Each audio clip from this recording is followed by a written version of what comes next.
Hello there and welcome to our nightly news program coming to you live on All 24 News from Algiers. I'm your host, Kirin Zachary, and coming up next are the headlines. After two operations targeting Zionist camp, Palestinian factions confirm Israeli attacks will inflame resistance, while the Organization of Islamic Cooperation warns of the consequences of the continued attacks of the occupation authorities on Al-Aqsa Mosque.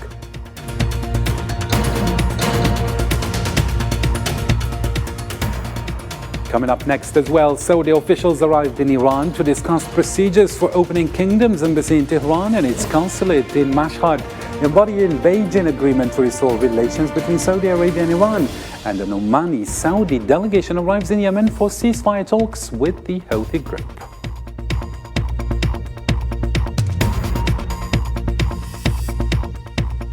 Oil and gas exploration platforms in Algeria witnessed an increase in 2 drilling rigs during the month of March to top the list of Arab countries in exploration, with a total of 33 drilling rigs.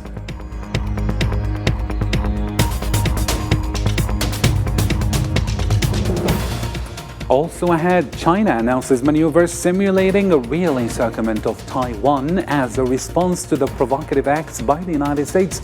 And an American submarine equipped with nuclear missiles arrives in the Middle East in support of the U.S. Fifth Fleet.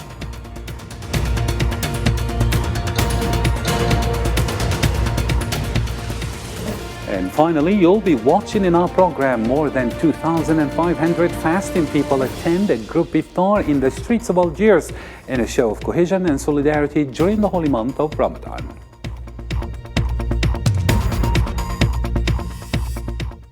Hello again and welcome to the program. First off in our news, a young Palestinian was shot dead by occupation forces during confrontations with settlers and soldiers in the occupied West Bank. Meanwhile, two operations deep inside the entity were organized as a response to the occupiers' crimes. The operations were hailed by Palestinian factions. Let's find out more with Islam Sid in this report.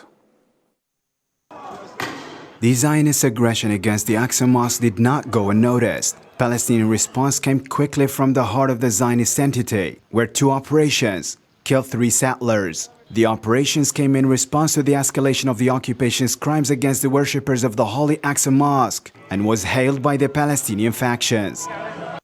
We warned the enemy repeatedly of the consequences of its aggression against the Holy Aqsa Mosque and its attempts to Judaize and divide and impose a fait accompli. The continuation of the Zionist enemy's attacks on our people and our sanctities, mainly on Al-Aqsa Mosque, will increase the resistance inside and outside Palestine and will blow up in the face of the Zionist entity. These acts did not curb the Zionist violence. In fact, attacking unarmed Palestinian civilians in the occupied West Bank, the occupation forces killed a 20-year-old Palestinian, while 4 others suffered injuries. Meanwhile, east of Al-Quds, 3 young Palestinians were arrested. According to the Palestinian Prisoner Club, the number of Palestinian prisoners in Zionist jails has reached 1,016 up to March, including 6 minors and a female prisoner, the highest since 2003.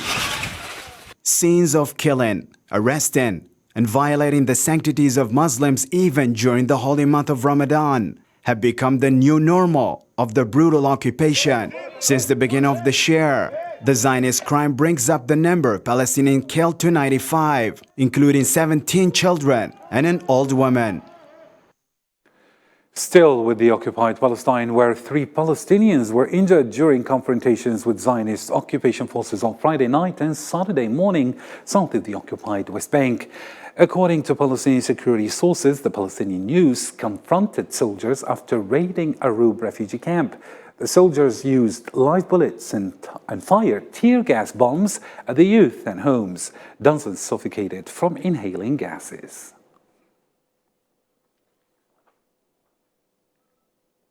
The Secretary General of the Organization of Islamic Cooperation, Hussein Ibrahim Taha, expressed the organization's strong condemnation of all Zionist occupation policies and measures aimed at eliminating the identity of Al-Quds.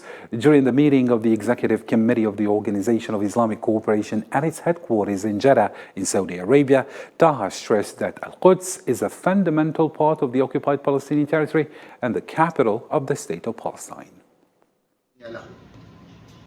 la détérioration des conditions dans la ville sainte d'Al-Quds. The Holy Aqsa Mosque in its entirety is a place of worship for Muslims only. We warn against any attempt to change the historical and legal status of Islamic and Christian holy sites of Al-Quds, especially Al-Aqsa Mosque. We hold the Israeli occupation fully responsible for the repercussions of these serious crimes and violations that would fuel violence and tension and destabilize security and stability in the region. Saudi officials have arrived in Iran to discuss procedures for reopening embassy in Tehran and consulate in Mashhad after China brokered a deal to restore relations between the two regional powers. Iran and Saudi Arabia agreed to end their diplomatic rift and reopen their diplomatic missions in March. Officials in Ansar Allah al-Houthi movement announced that they have reached a permanent ceasefire agreement in Yemen with Saudi Arabia. One of the movement's officials stressed in a press statement on the strengthening of the Saudi position in the event of moving to achieve peace with his country or any other part. Before that, Reuters agency revealed Saudi Omani delegation intend to go to Sana'a to discuss the Yemeni crisis.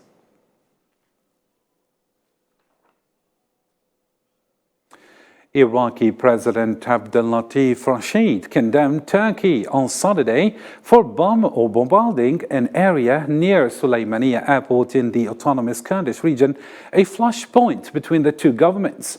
The Iraqi government called on Turkey on Saturday to apologize for what it said was an attack on Suleymaniye Airport in northern Iraq, saying Ankara must cease hostilities on Iraqi soil.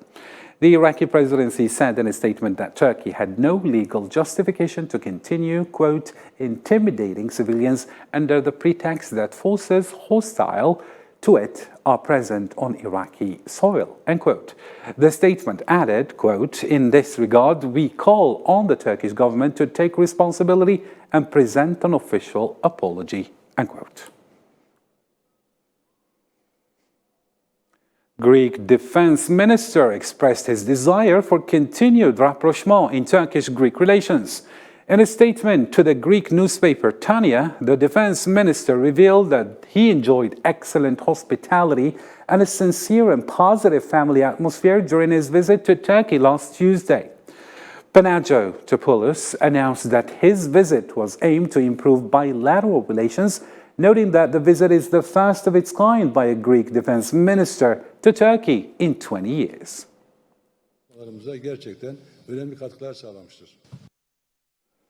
In Tunisia, from the beginning of the year until the end of March, maritime units of the Tunisian Guard managed to prevent more than 500 illegal crossings of the country's maritime borders. According to the official spokesman for the General Administration of the Tunisian Guard, as he confirmed this statement, or in statements reported by local media, that the maritime units managed to rescue more than 14,000 illegal immigrants, including more than 13,000 of sub-Saharan African nationalities.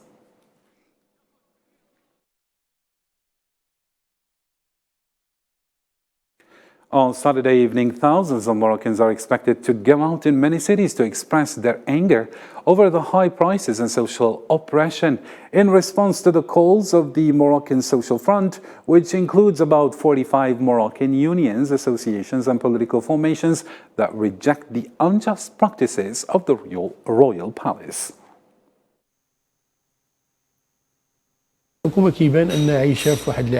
Contrary to what millions of Moroccans are suffering, the protesters say that the major monopolistic companies close to the royal palace are now making fabulous profits after benefiting from successive facilities and privileges.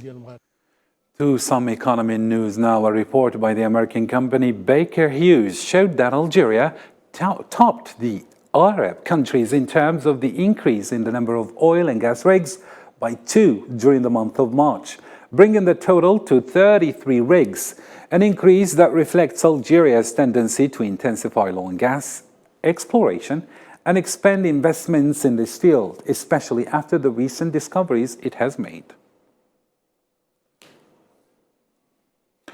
The Algerian Chief of Staff, Major General Saïd Chengriha, warned of subversive organizations working to exploit advanced technological means for the purposes of espionage and sabotage.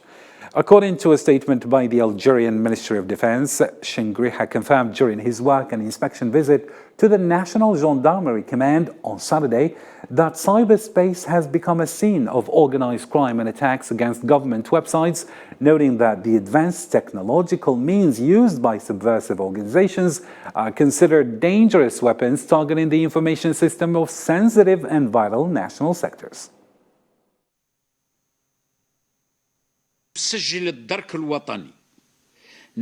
The National Gendarmerie has recorded encouraging results in the field of combating cybercrime based on the fact that cyberspace has become a scene of organized crime and attacks against government websites. It targets, in particular, the information systems of the sensitive and vital national sectors in order to try to create a state of blockage and chaos and to work to break the close bond that unites the people and their institutions, and accordingly, you, the men and women of the National Gendarmerie, in view of the nature of the challenges that I referred to above, must ensure that you perform your vital tasks to the fullest.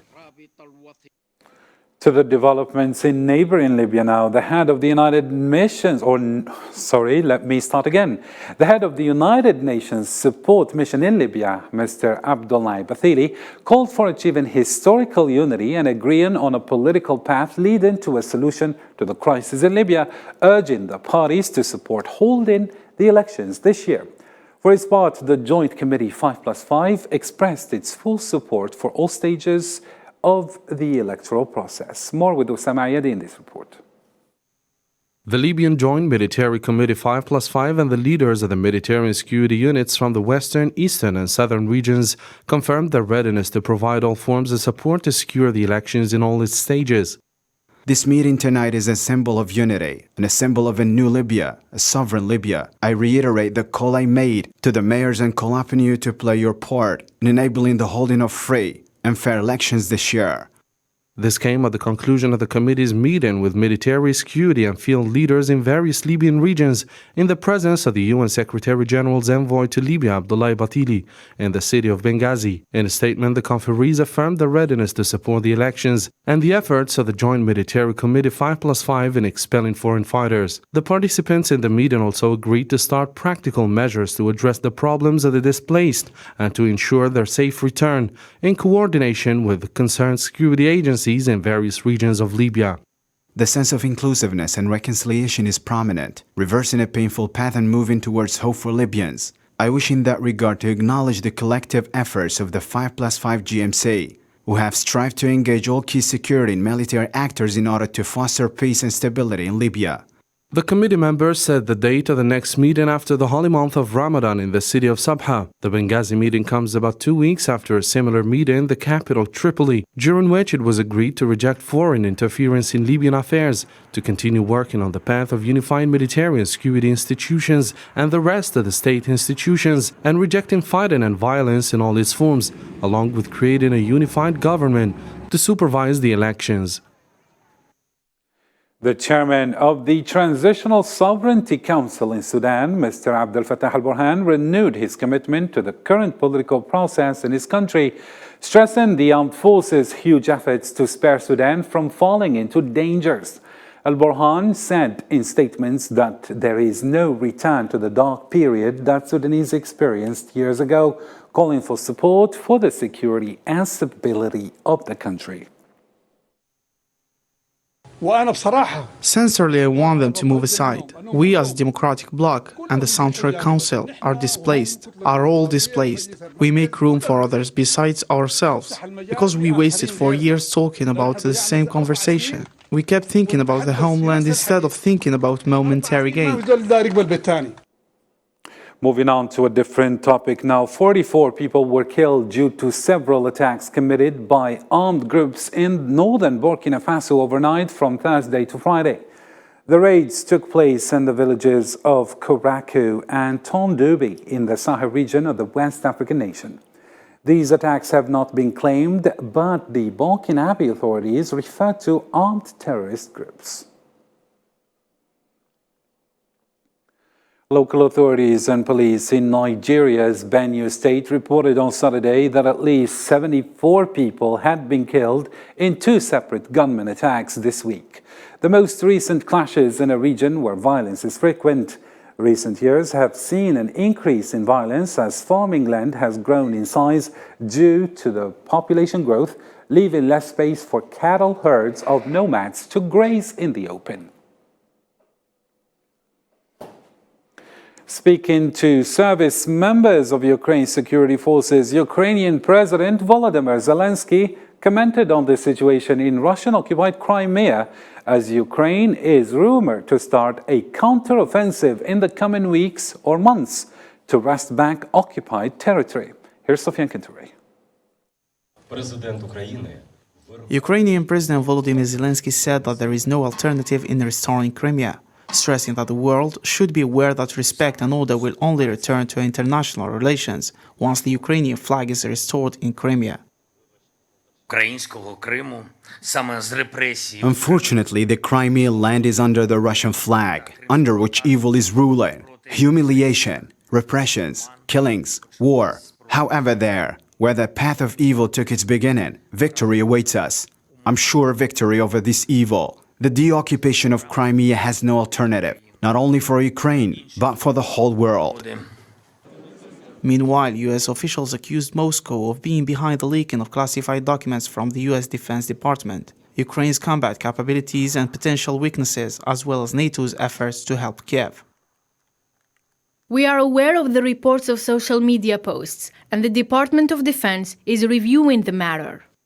As Russia-Ukraine war enters its 909th day, the situation in the battlefield doesn't seem to let up. The situation in Bakhmut is judged difficult by Ukraine, which said it was holding out despite Russia's numerical superiority. According to Ukraine's military, Russians are using air-fired missiles, rocket launchers, and weaponized drones to launch multiple attacks. And the American Institute for War Studies released satellite images demonstrating their impressive advance toward the city center. According to the World Trade Organization, growth will slow in 2023 to 1.7%.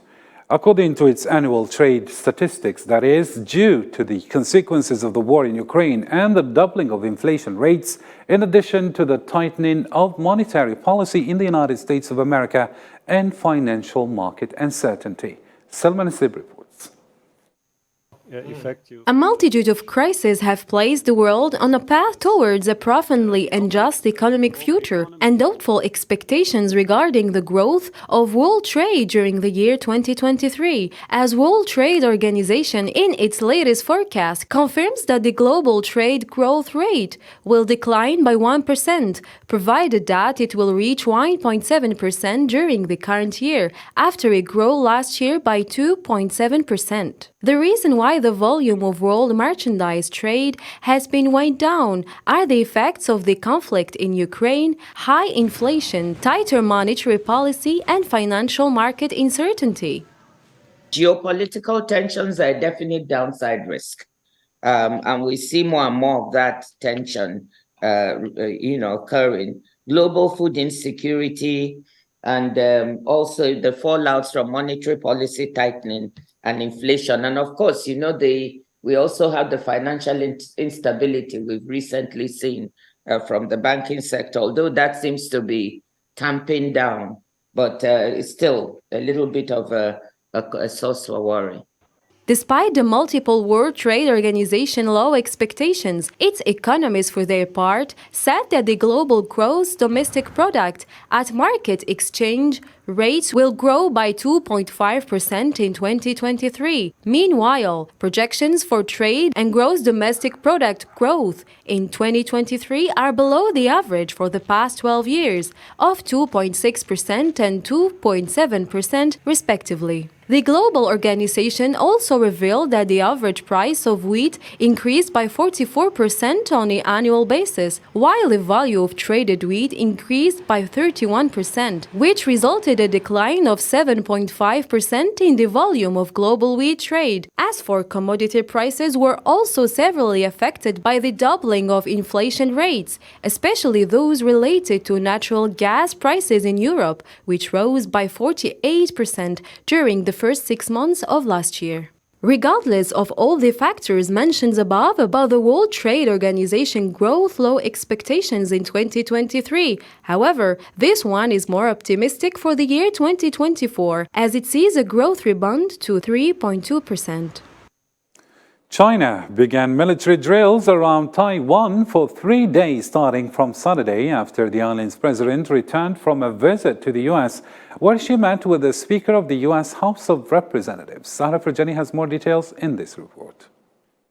China has launched military maneuvers around Taiwan in retaliation against President Tsai Ing-wen's visit to USA this week. The People's Liberation Army on Saturday announced 3 days of drills, saying it would conduct Taiwan encirclement combat readiness, patrol and joint sharp sword exercises in the strait, waters and airspace north, south and east of Taiwan until Monday. This is a serious warning against the provocations of Taiwan independent separatists in collision with the foreign forces, and a necessary action to defend the nation's sovereignty and territorial integrity. The tensions currently taking place in the South China Sea came after the president of Taiwan met senior U.S. lawmakers, including House Speaker Kevin McCarthy in California, and her provocative statements against Beijing, a visit that was another date for U.S. officials to launch new accusations against China. Taiwan's strength, openness, and resiliency is the envy of Communist China. For the CCP fears its own people more than anything. And the oppressed people of China only need to look across the straits to see what a democracy really looks like. This current escalation makes the Taiwan issue one of the most important combative files between Beijing and Washington in the struggle for influence and hegemony that has reached its highest levels in various parts of the world. The U.S. Navy has deployed a guided missile submarine capable of carrying up to 154 Tomahawk missiles to the Middle East, which includes regions such as the Bab el-Mandeb Strait off Yemen and the Red Sea stretching up to the Suez Canal in Egypt. The U.S. Navy has also reported a series of tense encounters at sea with Iranian forces that it said were being recklessly aggressive.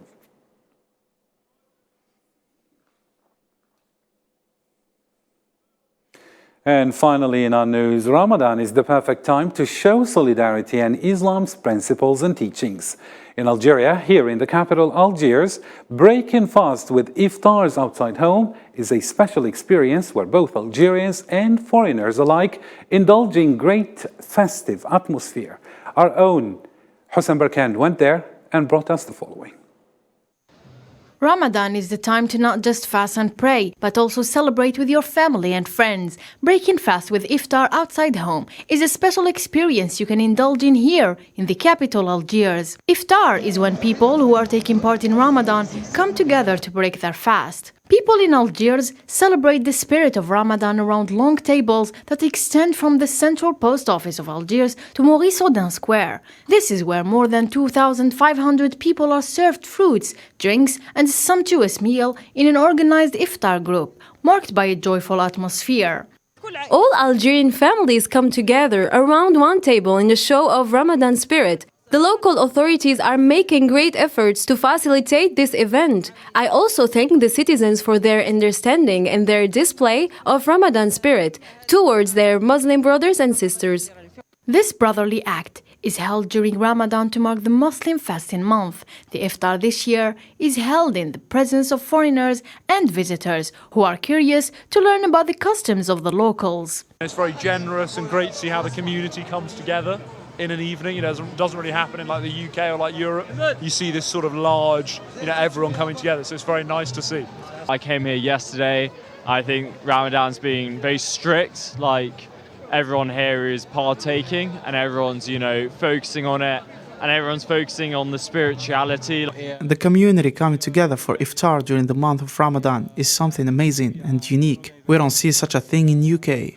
très chaleureux. It's also nice that you have things like this where people come together and, you know, all the fasting and you know, what that means a lot more when everyone comes together and enjoys these moments. Algerian families that came from every nook and corner of the country expressed their happiness and their satisfaction on the Ramadan ambience, which instilled the spirits of sharing and collaboration. Je suis venue justement pour passer un moment en famille. I came here to spend some time with family. In France, we don't feel the special flavor of Ramadan, and this is a chance not to miss to have iftar together.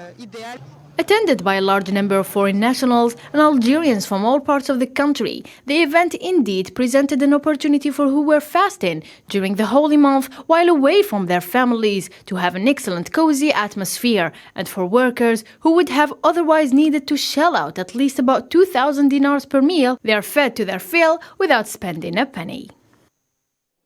Well, that's all we have for now. For more, our social media platforms and our website are always under your service. From me and the rest of the team, thank you for watching. Till next time, take care.